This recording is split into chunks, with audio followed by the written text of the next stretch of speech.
Hello, good afternoon. Thank you for joining us today. The resounding link between the talks in this CogXtra has been this desire to recover and build resilience while really preventing even greater inequality after the pandemic. In this session, we ask, how do we build a fairer, more equal and greener future? We're immensely honored to be joined by the Nobel laureate Joseph Stiglitz as he discusses science, technology, the rule of law, and their connection to wealth, resilience, and living standards. And can progressive capitalism save us? He'll be interviewed by the fantastic Lena Yu, whose latest book, The Greatest Economists and How Their Ideas Can Help Us Today, was the Times and others bestseller books this year. Over to you, Linda.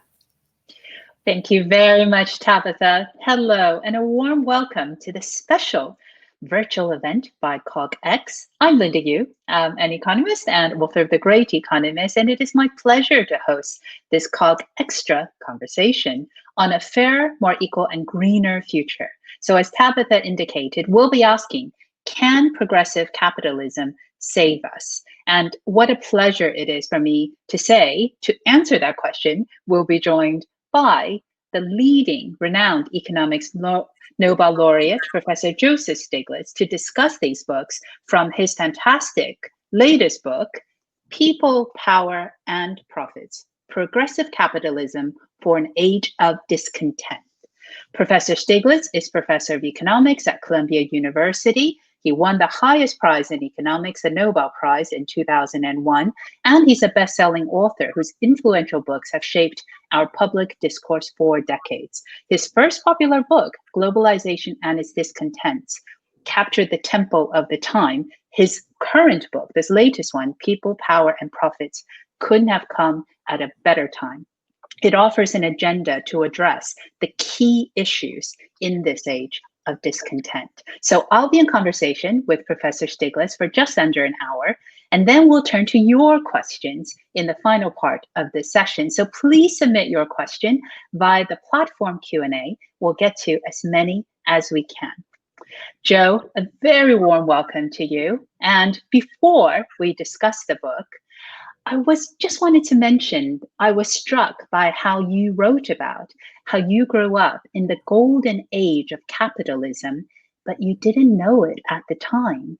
So just describe how your hometown, Gary, Indiana, on the shores of Lake Michigan, influenced you.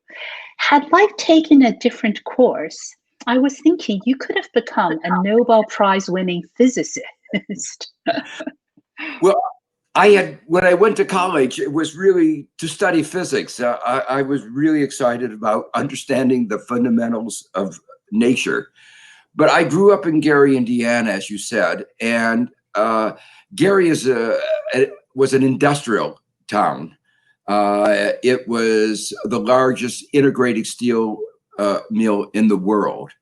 And I had a glimpse of what capitalism was like in those days. I saw the huge inequality. I saw rampant racial discrimination.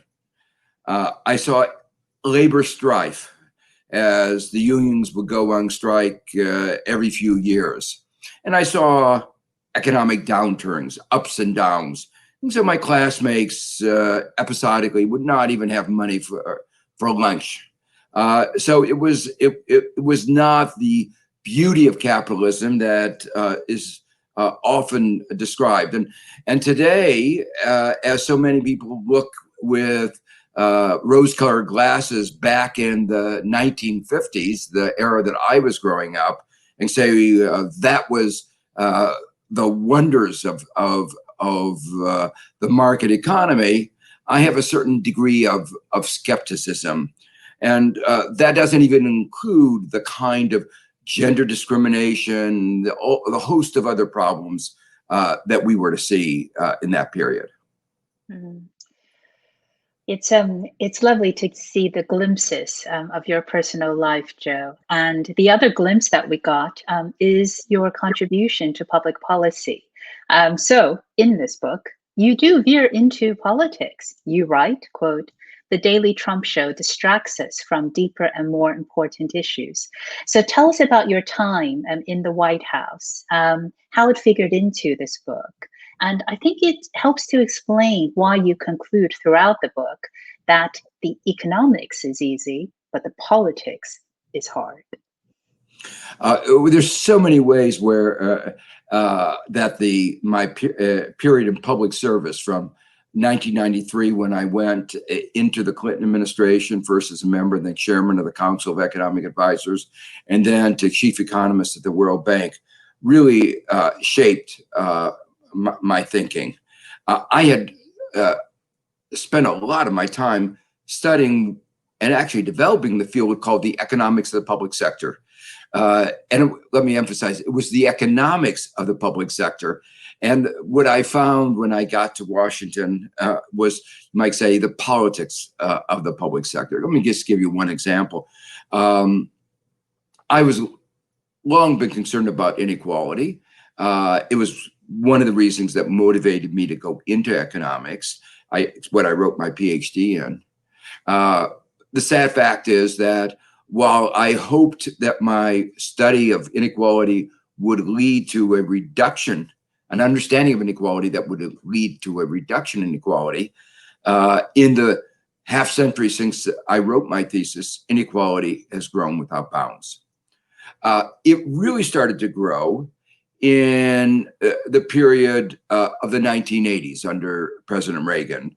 And as the Clinton administration came to power in 1993, we became aware of the many dimensions of inequality.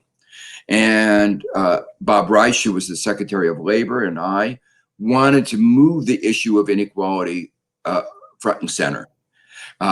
We talked about how a whole array of government programs impacted inequality. So one aspect of it was something we called corporate welfare. The fact that the government was giving so much money, billions of dollars, not to help the most vulnerable, to help the poor, but to help the rich corporations. And we objected. Well, there were some members of the Clinton administration who were recipients of that corporate welfare, and they saw the world through quite different lenses. And that's where I learned if you're going to succeed, you have to convince other people. You have to persuade them to see things through the lens through which you see the world. Most people don't see the world through the lens of an economist. They don't even see it through the lens of what would be good for society as a whole. They see it through two lenses, through self-interest and through an ideological perspective, a set of beliefs about how the world works. And those beliefs may or may not be tethered to reality. Thank you, Joe. I think we're going to get into a lot of your proposals to talk through how we can maybe change that lens and change the way that we view capitalism. But before we do that, I want to talk a bit about the premise of your book. So in this book, which is a fantastic read, you write about how excessive financialization, mismanaged globalization, and increasing market power had all came together to create this age of discontent in which there's meager economic growth, and what growth there is has not been widely shared. You then write about what can be done about it. So I want to get to both the diagnoses and the agenda, but first I wanted to just ask you the premise of the book. Just say a bit about the kind of overall framework behind it. Well, there are a couple basic ideas. One of them goes back to one of the oldest books in economics, founding of modern economics, called Adam Smith's The Wealth of Nations. So one of the questions that I asked is, what is the true source of the wealth of nations? That I find in research, innovation, investments in education, That is what explains why our standard of living today is so much higher than it was 250 years ago. You know, for centuries and centuries before 1780 or so, standards of living had hardly changed at all. There'd be a little bit up or a little bit down, but almost no change. And suddenly we got these enormous changes reflected not only in per capita income, but life expectancy and so forth. So that was the first idea. What is the source of the wealth of nations, the well-being of our society? The second was an emphasis that there's a distinction between what gives rise to the wealth of individuals and what gives rise to the wealth of nations. Individuals can get wealthy by taking money away from each other. Many of the very wealthy in our country are people who've gotten their wealth not by adding to the value of society, but by ripping off other people. And we have, as president of the United States, sort of a quintessential figure of that kind. Somebody who took advantage of others, went bankrupt multiple times, had a university, Trump University, that specialized in exploiting the aspirations of others. But there are many, many forms of exploitation, market power, exploiting vulnerabilities, and those who do this well can get very wealthy, but that doesn't add to the wealth of society. So that distinction between the wealth of individuals and the wealth of nations is part of the core idea that I try to get across in this book. Thank you. Before we get into the specifics on some of these diagnoses, you describe and we all see this rise of ideology, which has replaced science and reason argument. So just say a bit more about how we got here. Well, ideology often serves vested interests, self-interest.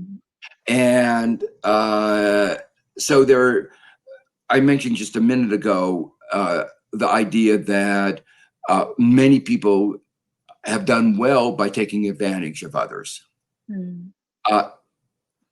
They put forward an idea that you should let the economy rip, don't interfere, don't regulate, that the pursuit of self-interest leads, in Adam Smith's words, as if by an invisible hand to the well-being of society. They often quote Adam Smith, but Adam Smith was very aware of the limits of that idea.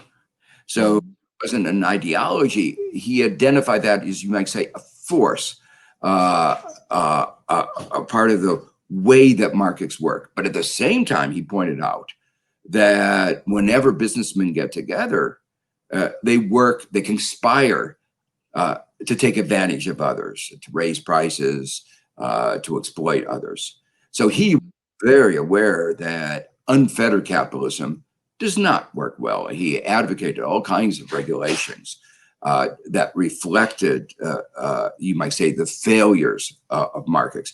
And today in the 21st century, we're so much more aware of that. Somebody who pollutes can get wealthy, but at the expense of the rest of society. Somebody who exercises market power, like the digital giants, can get wealthy at the expense of others. So that's an example of ideology where those whose interests are served by the notion that markets on their own always advance the interest of everybody, take that as an idea, as an ideology, when all economic theory, all economic science, all empirical evidence and historical experience is to the contrary. Thank you. So in the book, you document the ways in which the United States is not the prosperous nation, the most prosperous nation that we perceive it to be. So tell us about data versus perception. Yeah. So, what do you mean by a prosperous economy? But one way of thinking about it is not how well off the richest people are. Jeff Bezos, the owner of Amazon, or Bill Gates, Microsoft. How well off the typical citizen is. One interesting, simple metric of that is life expectancy. A healthy economy is going to be related to a healthy population. They're going to live longer. Well, life expectancy in the United States is really at the bottom of the league of advanced countries. And the disparities across the country between the richest and the poorest, the healthiest and the least healthy, are greater than in other countries. So that's a simple metric that highlights the sense in which the United States is not doing well. There's another statistic that I think captures well what is going on. I have a figure in the book where you look at what the average income of the bottom 90%, adjusted for inflation. And you look at that curve over 40 years, 45 years, 50 years, half century, and it looks like a flat line. With a microscope, you can see a little increase. But you need a microscope. On the other hand, you look at the average income of the top 1%, it's risen enormously. And that divergence between the bottom 90% and the top 1% is greater in the United States than in other advanced countries. So, that's one dimension. One other dimension Americans talk a lot of people talk about America, is the American dream. The idea that anybody can make it in America, it's just hard work. Well, America does give a lot of opportunity for those who are very, very talented, very, very lucky. But you asked the statistical question. On average, if you are born at the bottom of the income distribution, what are your life prospects? And it turns out the life prospects, on average, of a young American are more dependent on the income and education of his parents than in almost any of the advanced countries. So, the American dream is really a myth. And as influential it is in both shaping our perceptions of ourselves, and others' perceptions of us, unfortunately, it doesn't describe America today. Yeah, you give this extraordinary statistic in the book that the three richest Americans, Jeff Bezos of Amazon, you just mentioned, Bill Gates of Microsoft, and Warren Buffett, the three of them are worth more than the bottom half of the US population combined. And so I know you've written a lot about inequality and why this is so important to think hard about what the true sources of a nation's wealth are. And you also identify another driver of this age of discontent, in addition to inequality. You write about exploitation and market power. So you cite a London School of Economics and Harvard joint study that found eliminating monopoly power. So this is marking up a product over the cost of producing it. So eliminating monopoly power in that area could increase US productivity by 40%. So tell us more about this theme of exploitation and market power and why it's an important part of this driver of discontent. Yeah, well, whenever you have market power, it gives you the power to raise price above costs, and that distorts the economy. And in sector after sector, there is an enormous amount of market power. We all know about it in the tech sector, the dominance of the digital five, Amazon, Google, Facebook. We all know about that. But it turns out that if you start looking down into things, little things like dog food, drugstores, you find high levels of market power. Often we're not even aware of it because the same company will have drugstores under different names. You think they're competing with each other, but they're not. They're just a facade to give you the impression that there's competition, but there isn't. So that power to raise price distorts the economy. And the study that you mentioned calculated how much does it take away this cumulative exercise of market power, and the numbers were really quite astounding. And let me emphasize that that market power, that number that they cited, doesn't include the impact of market power on innovation, because it stifles innovation. That there's no point of coming up with a product when you're going to be wiped out by one of the digital five. So it has an enervating effect on our innovative economy. Mm. And you also use globalization as another source of resentment, and describe how it's another example of corporate exploitation. So if you could just say a bit more on that, and also why trade deficits are not fixed by trade wars. Well, let me make a couple points here. The first is, one of the reasons that globalization has become such a center of attention is the gap between what was promised and reality. What was promised is that if we opened up markets and persuade others to open up their markets, then everybody would do well. The reality is not everybody has done well. Detailed studies have shown that particularly American unskilled workers have suffered. Now, let me make it clear. Globalization is only one of the forces leading to this, and that's one of the points in my book. It's like you can't assign all the blame to globalization. Technical change played an important role. The rules of the game and how they've been set by the political process plays a very important role. Excessive financialization has played a very important role. Cumulatively, they have changed the nature of our society and our economy in ways that have disadvantaged large numbers of people. And in each of the cases, there's a huge disparity between what was promised and reality.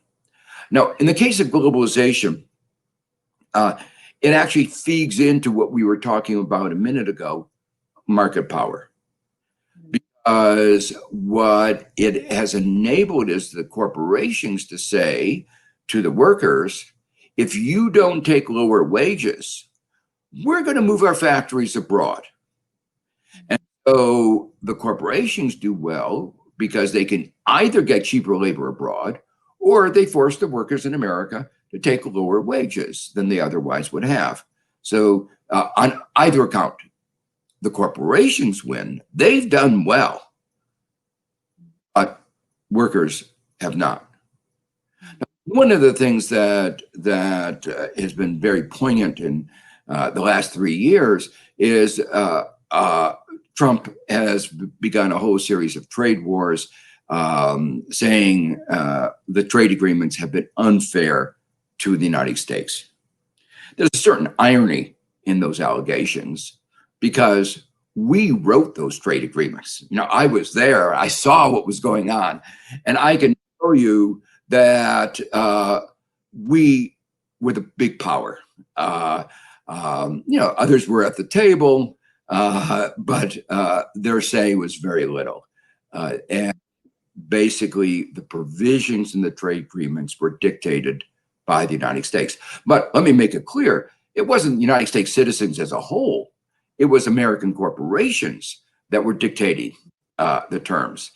Ordinary citizens did not have a say in these trade negotiations. And so they were unfair to American workers, but they were not unfair to the United States. They were very much a American-driven trade agreements. The aspect that Trump is focused on is the trade deficit. And two aspects of this. All economists say that really matters is the multilateral, not the bilateral trade deficit. That is to say, the sum of all your exports minus the sum of all your imports, that affects the impact on aggregate demand, that affects employment. And that in turn is determined by macroeconomics. That means it's determined by the disparity between domestic aggregate savings and domestic aggregate investment.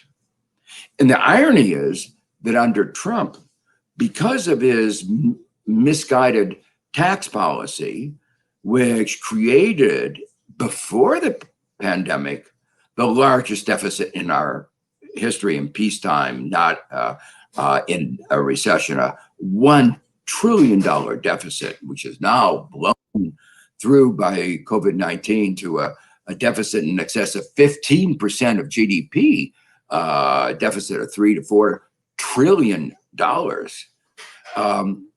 The result of that is that actually the U.S. multilateral trade deficit today is larger than it was when Trump came to office.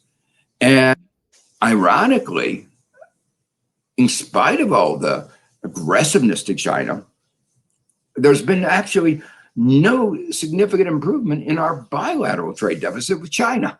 So there's a lot of sound and fury, nothing really accomplished. And I want to ask you one more question about excessive financialization. So we get the entire set of key factors behind the diagnosis. And then let's talk about your proposal. So the next key one I want to focus on is finance. So you write that finance is central to today's malaise. So tell us why. Well, finance is necessary for any economy to function well. You have to allocate scarce capital, and a functioning financial market provides capital to expand businesses, the small, medium-sized enterprises. But our financial system has strayed from its central purpose and has really been engaged in, more than anything else, exploitation. So the excessive financialization has been associated not with the better allocation of capital, not with a better management of risk, which is another function that it's supposed to have, but actually with increasing instability, something we saw so vividly in 2008. But we see so many other aspects of the dysfunctional aspects, the exploitive aspects of the financial sector, market manipulation that was exposed in the Forex scandal,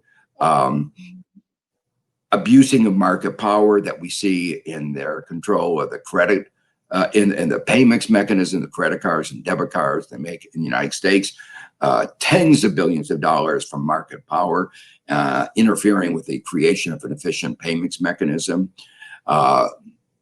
exploitation of the poorest in our society with usurious interest rates, abusive credit card practices, predatory lending, a whole set of even discrimination.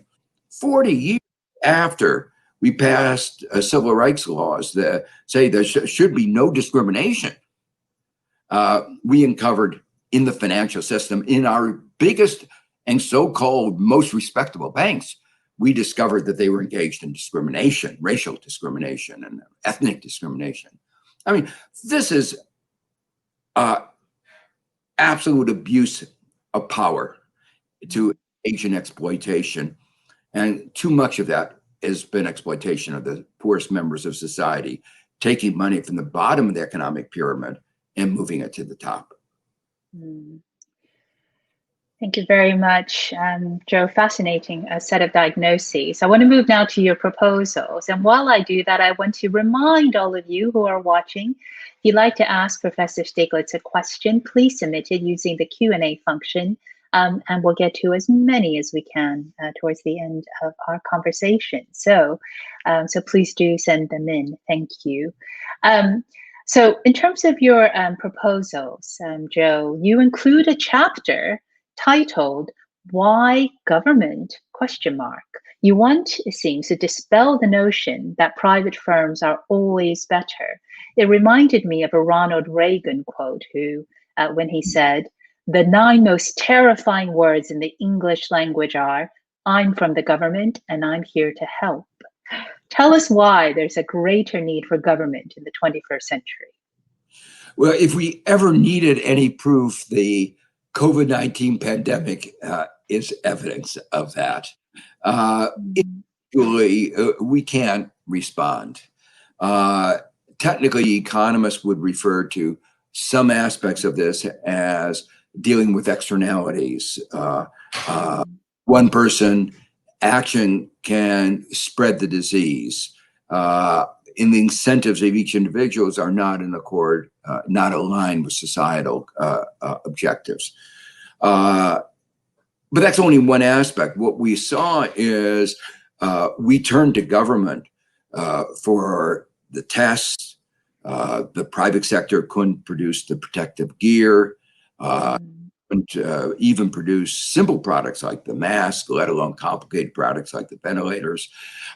We couldn't rely in the United States. We couldn't trust the private sector to produce tests that were reliable.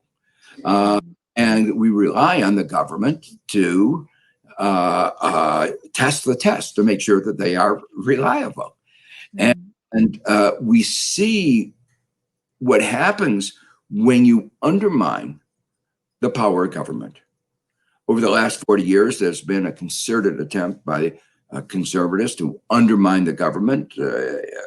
Many advanced countries, and most successful, you might say, in the United States. And the result is, in the United States, we did not deal well with the pandemic. And we had the highest number of deaths, inexcusable for an advanced country. And the difference between the United States and some of the other countries is just horrific. Interestingly, we had created in the White House under President Obama a White House Office of Pandemics. In fact, it was put in the National Security Council to reflect the fact that it's a matter of national security. We've been greatly weakened by this, but then President Trump disbanded it. We needed to have a national stockpile of masks and ventilators and protective gear, and he allowed it to be depleted. We turned to Centers for Disease Control to science to learn how to respond to a contagious disease, and he defunded the Centers for Disease Control. So we've seen in this pandemic what happens when you don't have strong government. Michael Lewis, beautiful book called The Fifth Risk, in which he pointed out that one of the real risks of undermining government was its undermining the ability to respond to risk. And he described a whole set of risks, of which the pandemic was not one that he listed. So there are many other risks that we have to worry about, and to which we turn to government. That's just one aspect of it, though. A 21st century economy is based on knowledge. It's a knowledge economy. And underlying knowledge is basic research. Basic research is a global public good. And it is government that makes those investments. You know, who did the research that developed the idea of DNA, which so much of modern biology is based, and our response to this virus is based? Who financed the basic research that underlies the internet, enables us to communicate with each other in the midst of the pandemic? All this is government. So a 21st century knowledge economy, government is absolutely essential. I could go through the list of the other critical roles. We know that how important our environment is, but the private sector on its own will despoil the environment. So that's not even talking about our inequality crisis, our crises of exploitation that we talked about before.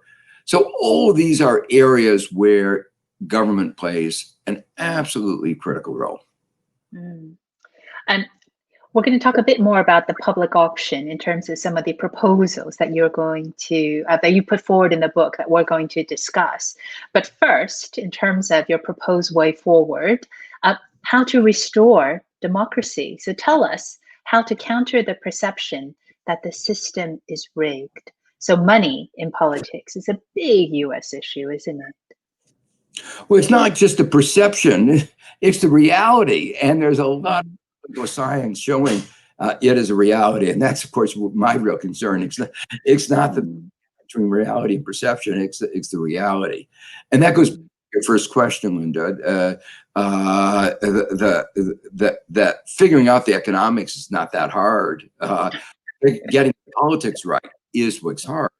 And what shapes our society, what shapes our economy, are the rules of the game. Whether we allow abuses of market power, whether we allow exploitation, whether we allow pollution, these are determined by politics, by our political process, and money matters.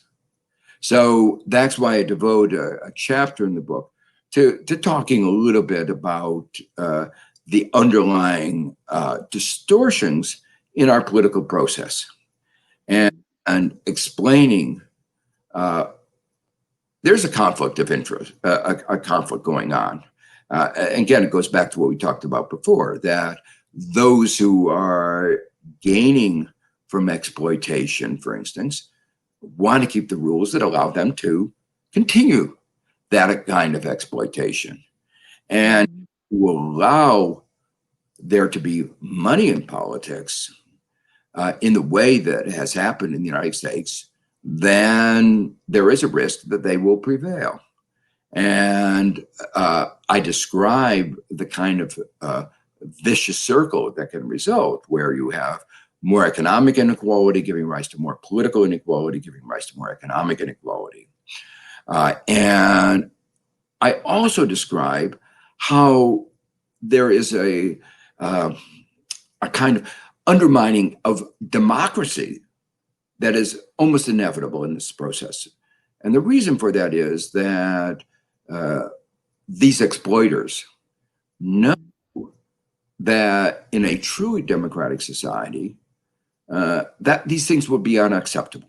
It would be unacceptable that we would leave to our children a world where climate change is going to bring havoc. It would be unacceptable to have the kind of exploitation. So the result of that is that they have to have an agenda which entails disenfranchisement, disempowerment, and locking the hands of democracy.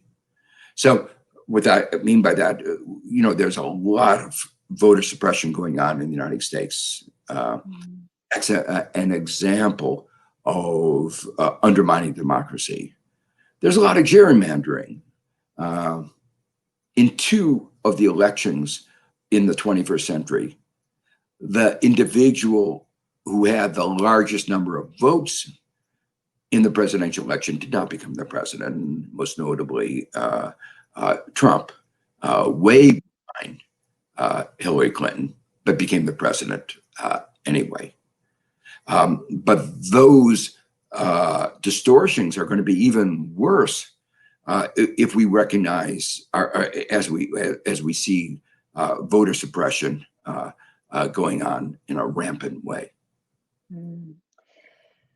Yeah, huge amount that you write about in the book, and so there's so much to get into and limited time. So I know there's a lot more we could say on that, on the politics. But I thought now let's go through your proposals to restore the economy. So let's start with an overriding aim that you write about, which is full employment. You propose a right that everyone should be guaranteed to have a job. So tell us how that can be achieved and how to pay for it. So first, let me say this principle that there's a commitment to by the government to ensure full employment goes back to, in the United States, the years immediately after World War II. Came out of the Great Depression, went into World War II. As we emerged from World War II, there was a recognition based on the ideas of Keynes that we have the power to make sure we don't leave so many people unemployed. Was something called the Full Employment Act, which helped establish the Council of Economic Advisors, of which I was the chair under President Clinton. So it's been a longstanding commitment, but we've not fully honored that commitment. The reason we haven't fully honored that commitment is in part that we've relied on indirect mechanisms, monetary policy, fiscal policy, and evidently they have not sufficed. By that I mean there have been long periods where significant segments of the population, African Americans, Hispanics, women, have not been able to get full employment. So the core of my proposal is simply that there is a real commitment by government to maintain full employment, to say everybody who wants and able to have a job, we will make sure you get it. We will hope that the market does it. We will use, to the extent possible, fiscal monetary policy. But if it fails, then we will step in. Know how successful the government was in the Great Depression in creating jobs that helped really transform America. The Civilian Conservation Corps, CCC, helped create the parks that we all enjoy today, 80 years later.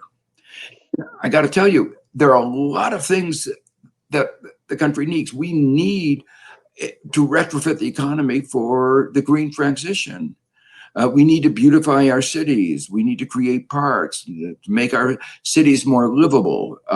So there's a lot of you might say, social investment that is needed. And if we can't do it indirectly, we have to do it directly. Now you ask, how do we pay for it? Well, there's a lot of capacity to increase taxes, particularly at the top.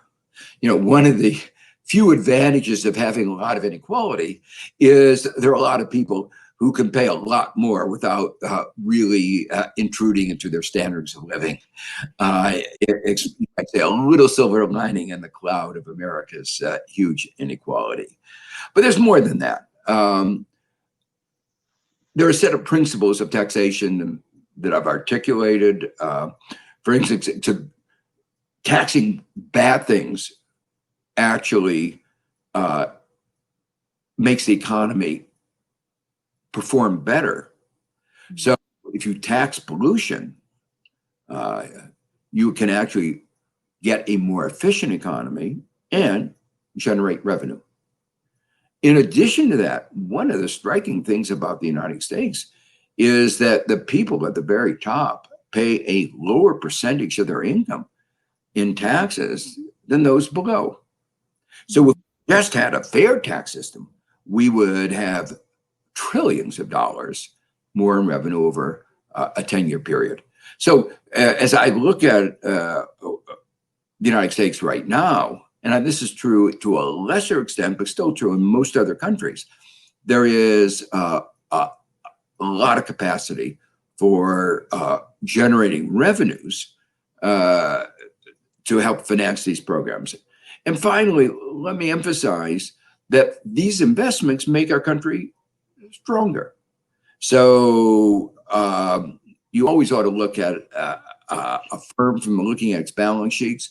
You ought to look at the country the same way. And if we're making investments in our future, we're actually a stronger country. And you praise Manchester's transformation in contrast to Detroit's decline as examples of how government was central to transitioning the economy from agriculture to industry, and how it can again facilitate the transition to a post-industrial world, so deindustrialization. So just say a bit more about the differences there and the lessons we can take away. Well, structural transformation is part of capitalism. We went from agriculture to manufacturing. We're now going from manufacturing to a service sector economy. That's the broad view. Manchester was the textile capital. That was a long time ago. Textiles moved to production moved elsewhere, to Asia, and Manchester had to find, you might say, a different business model. That kind of structural transformation is very hard for markets to do on their own.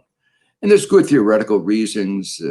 The people who had capital lose the value of that capital. Skills get are worth less. So you need public intervention to facilitate that kind of transformation. And the UK did a reasonably good job in managing that transition, not from the very beginning, but eventually it understood the lessons that I've just said, and it's been quite successful. I did some lecturing at Manchester about a little more than a decade ago. So I got to know Manchester and get a feel for it. My hometown, Gary, Indiana, and Detroit, there wasn't any such assistance. These were left on their own. And as the American steel industry got weakened, and particularly even though we produced as much steel in Gary as we did before, the employment went down by some 70, 80%.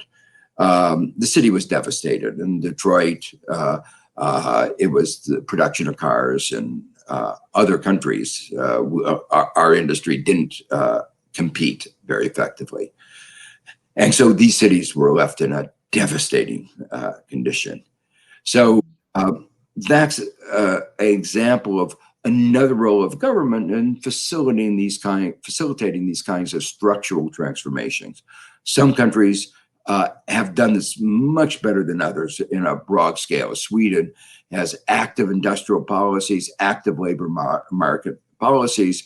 They understood as a democracy that an economy that needed to be open, they had to help those who were losing their jobs and to get new meaningful employment. And that was an essential part of their economic and, you might say, political strategy.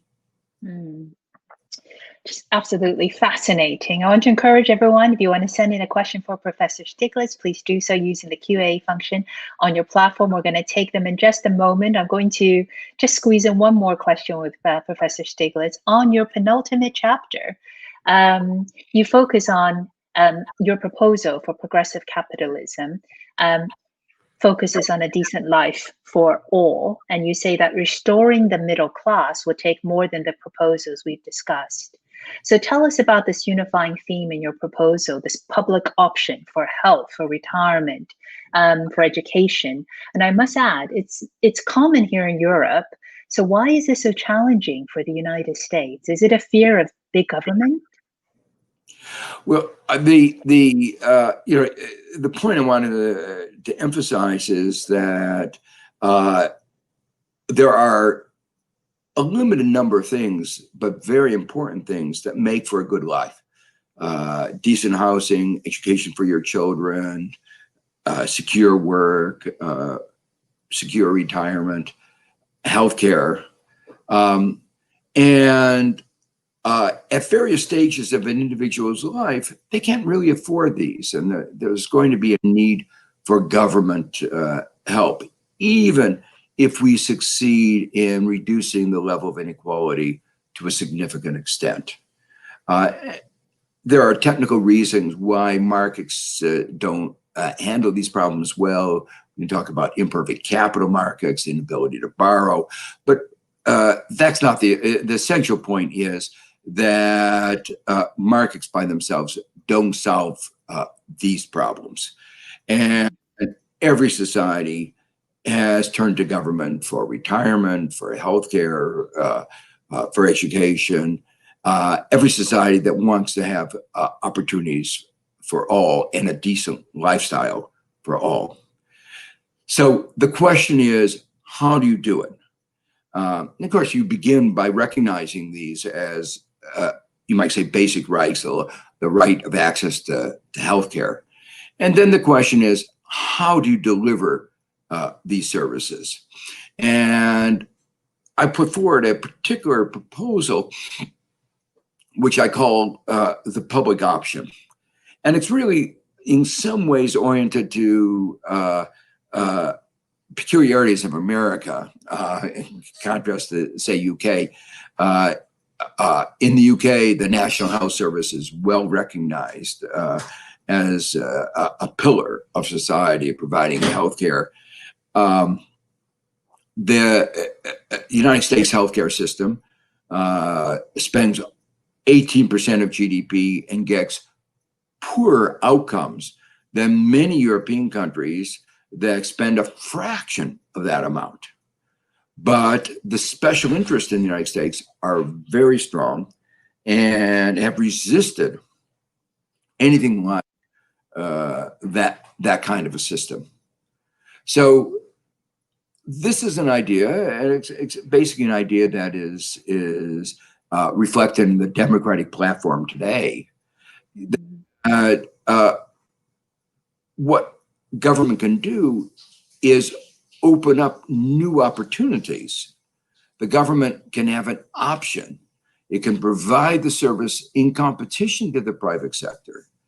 And because the public sector is not engaged in exploitation, in many cases, it can deliver those services better. And so the idea is the competition from the private sector can enhance opportunities. It will drive down prices. And an example of that is a public option for mortgages, where we saw how the private sector in the years before 2008 developed mortgages, the main objective of which was to exploit poor Americans and made them bear more of the risk so that the whole economy became more fragile. Public option could go in exactly the opposite way. It could help people manage better the risk of home ownership, and it would provide mortgages at a much lower interest rate. So that's an example of that. Now, obviously, the financial sector is not going to be happy. They don't like competition. They talk about liking competition, but they don't like it, because that kind of competition that would make it more difficult for them to engage in exploitation would undermine their source of profits. So to answer your question, why is there opposition? It's pretty obvious why there's opposition. people who are engaged in exploitation don't like anything that will hinder their ability to exploit. Yeah, no, I think as we said at the beginning, sometimes it does really feel like the economics is not the hard part. It is stuff. It is the politics. It is the exploitation. I want to just ask you one more question before we turn to some of the other questions that have come through. We've talked about Adam Smith, who's known as the father of economics. He famously timed his seminal work, The Wealth of Nations. He took 10 years to write it, but he timed the publication to come out in 1776 in order to influence the American War of Independence. So just wondering whether your book is also timed to influence maybe an upcoming election in, say, 2 months' time? Quite honestly, yes, it was. I wrote the book very much aware that one of the issues confronting our society today is the problem of, you might say, truth, science. It's under attack. It's under attack from Trump, and more broadly from the Republicans. Every year, President Trump has proposed 30% cuts in the science budget, and there's an irony in this: is why is the United States have the position it does around the world? It's because of our success in science. So he talks about making America great again. The fact is, what makes America great in part, and our economy great, is our investments in science, and he wants to stop that. So my emphasis on the role of science in increasing our standards of living is at the core of the message of this book. Mm-hmm. Also at the core is that for society to function, there has to be common grounds. There has to be a way of assessing what the truth is.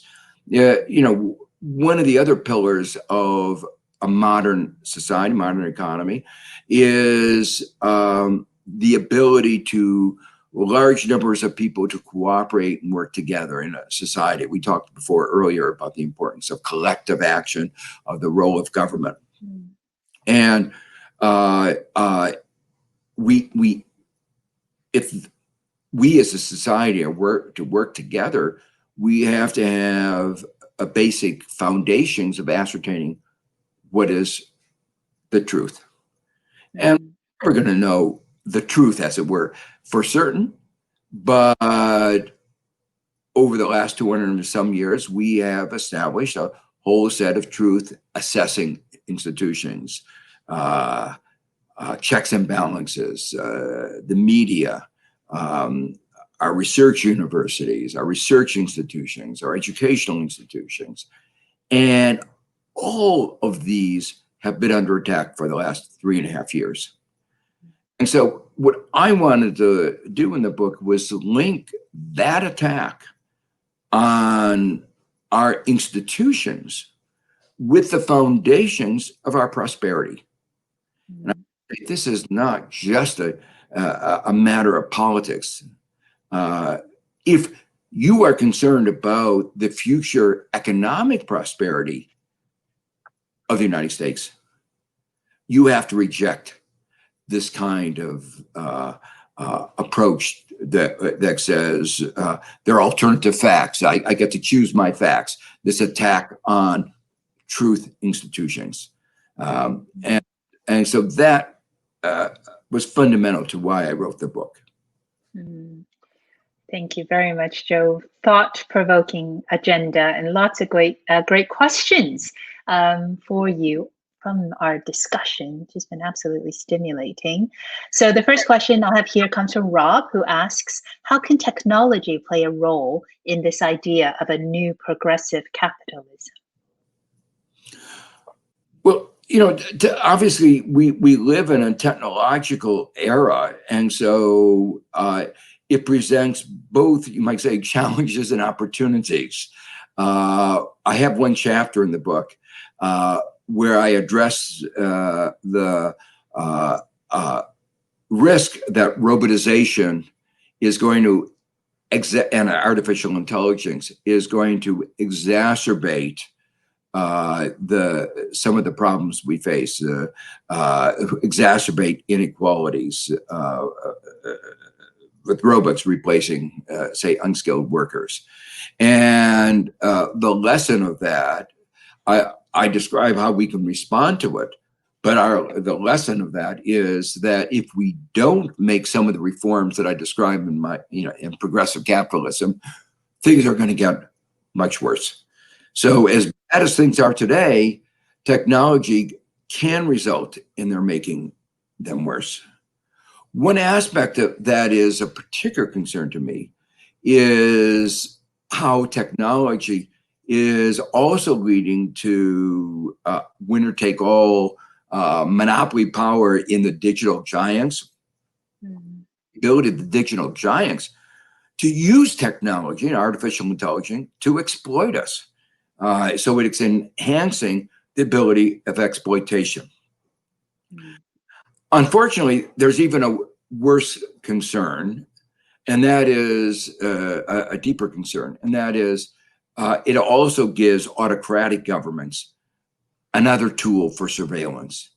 And so there is a threat for our democracy unless we establish strong institutions of oversight, these new technological tools. Thank you.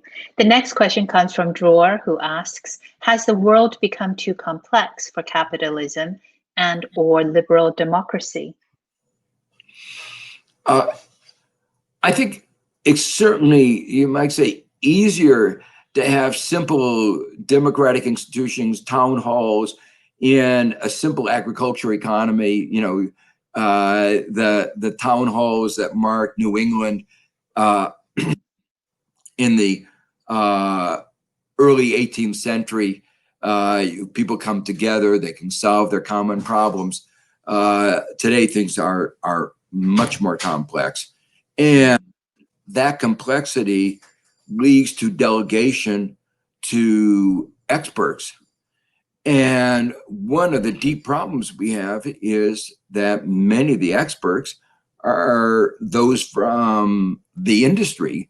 And so capture of the political process becomes easier, more problematic. So it means that we have to work even harder to make sure, for instance, that our political process does not allow special interests to have even more voice as a result of money. Thank you. The next question from Ross. There's a lot of great questions here. Understanding the new population growth will come from Africa. What ideas can help Africa build sustainable economies, especially with this pressure from automation and labor? Well,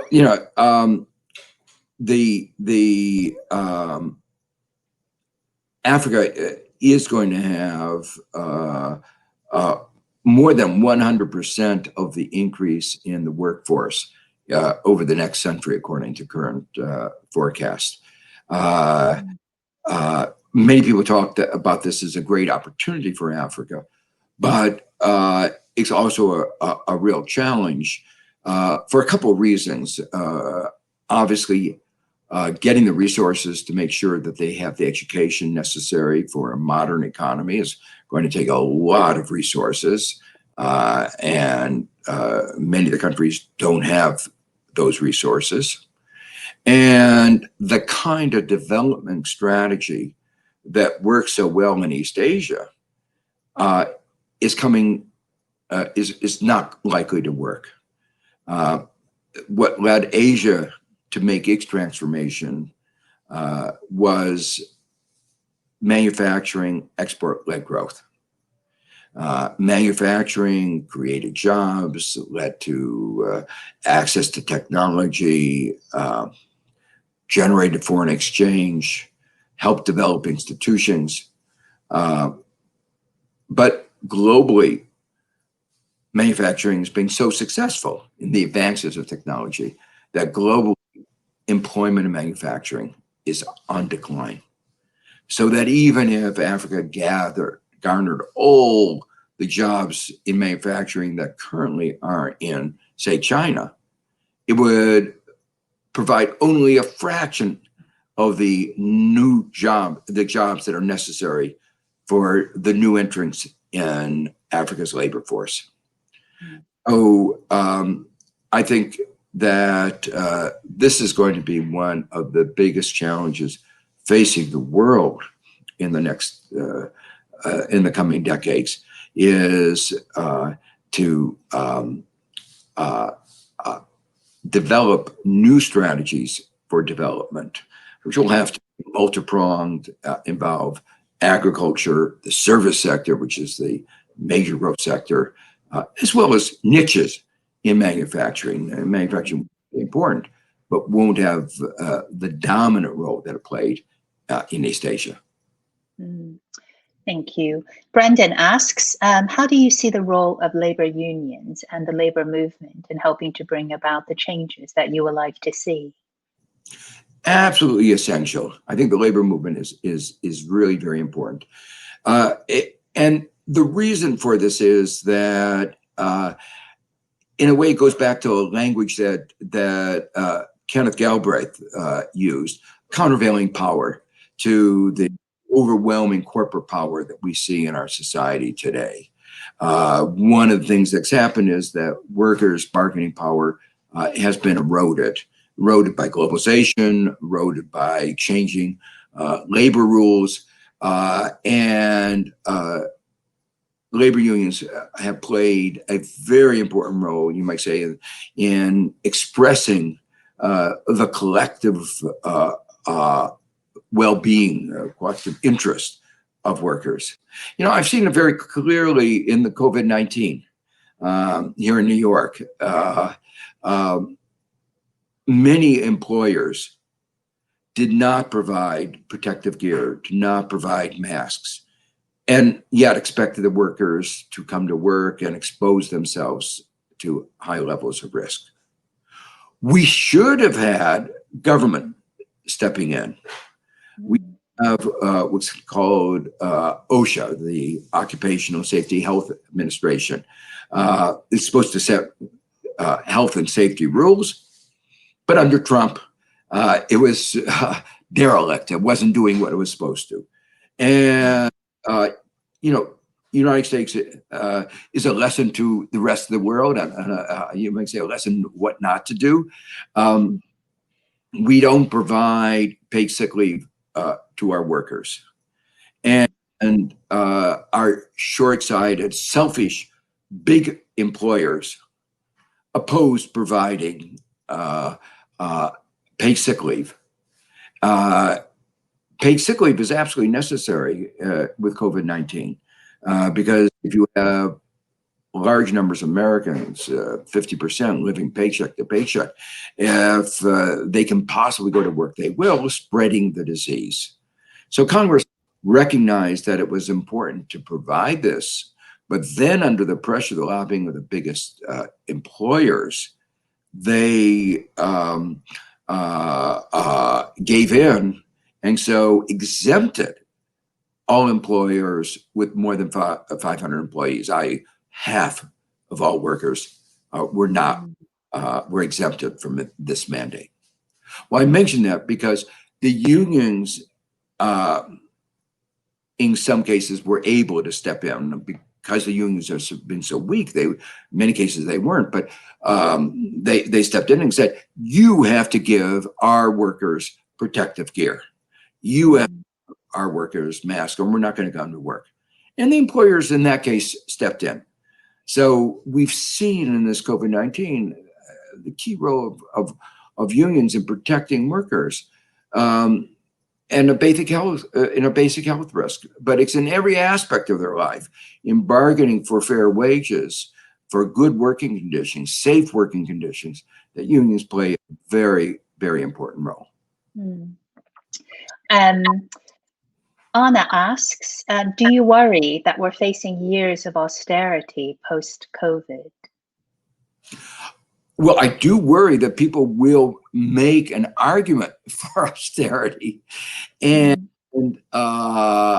without the appropriate economic direction, if say conservatives take power, it is a real worry.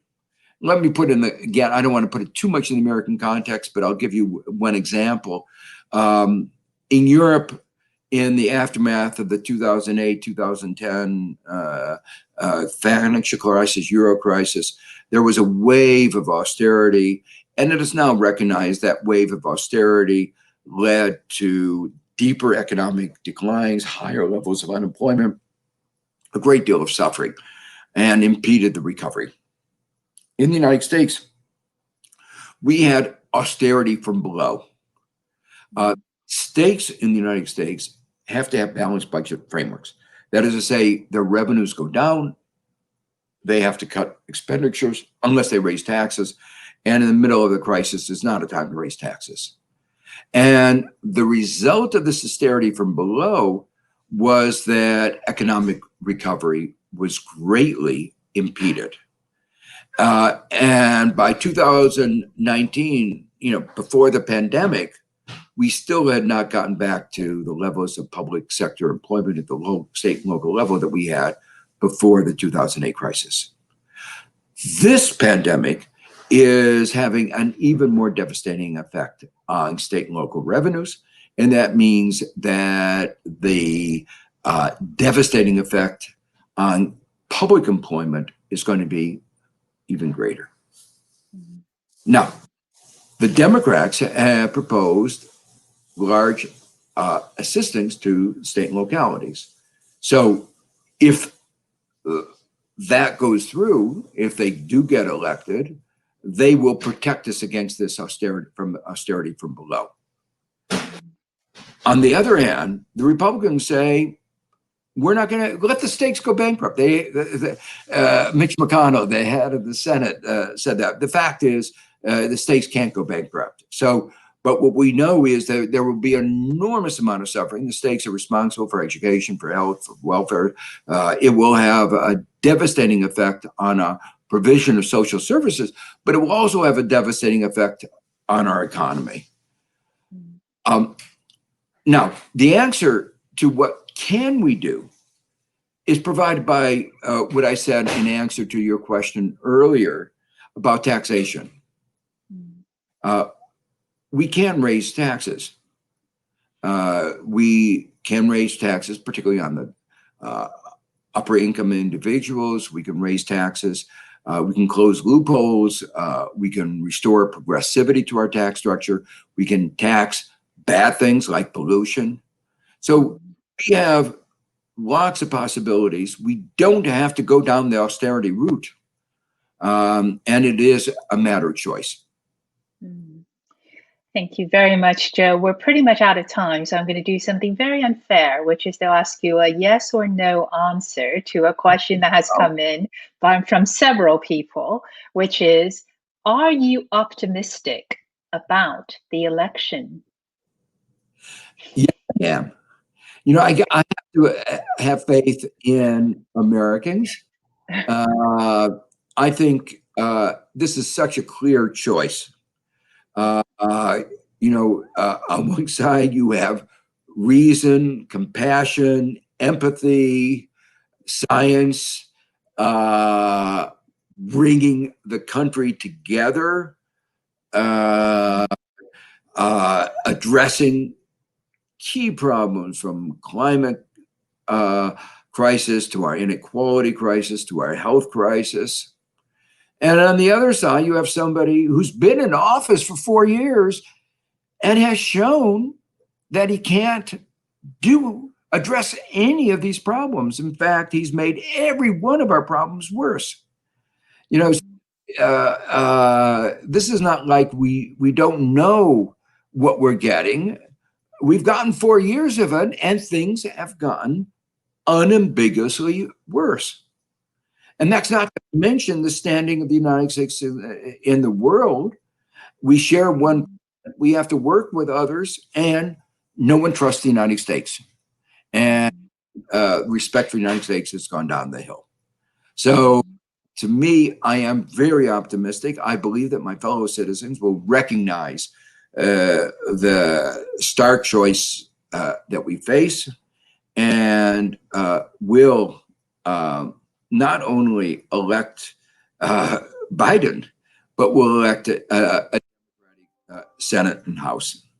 And if that happens, it will be a turning point, not only for America, but I think for the world, because I think we will be able to demonstrate a kind of leadership that will enable us to show how each of these problems, not solved overnight, but we can begin to make significant inroads to create a new kind of shared prosperity and address these long festering problems.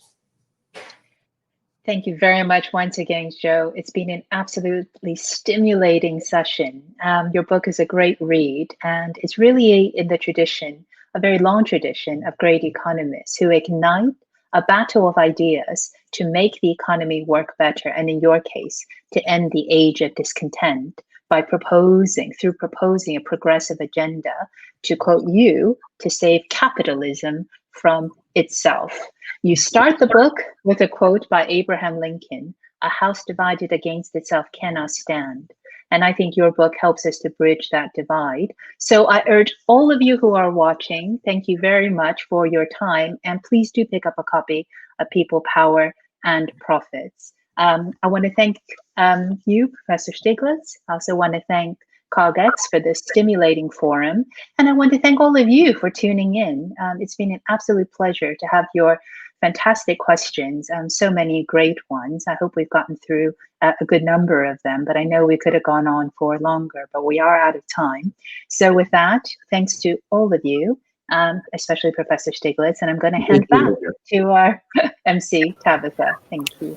Thank you both so much. You'll see I've moved desk. I was absolutely blown away by that, and left optimistic, which I wasn't expecting. I'm so grateful for. I think we can go about the rest of our day, week, months, knowing that that if Professor Stiglitz is optimistic, there's an opportunity for all of us too.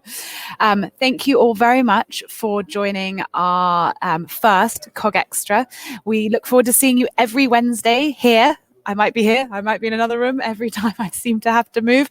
But really, that's the whole point. You can be wherever you want to be, and tune in and get to experience some of really the world's most exciting thinkers. Thank you. Have a lovely day, and we'll see you soon. Bye-bye. Want access to more CogX videos? Subscribe now for free at cogx.co.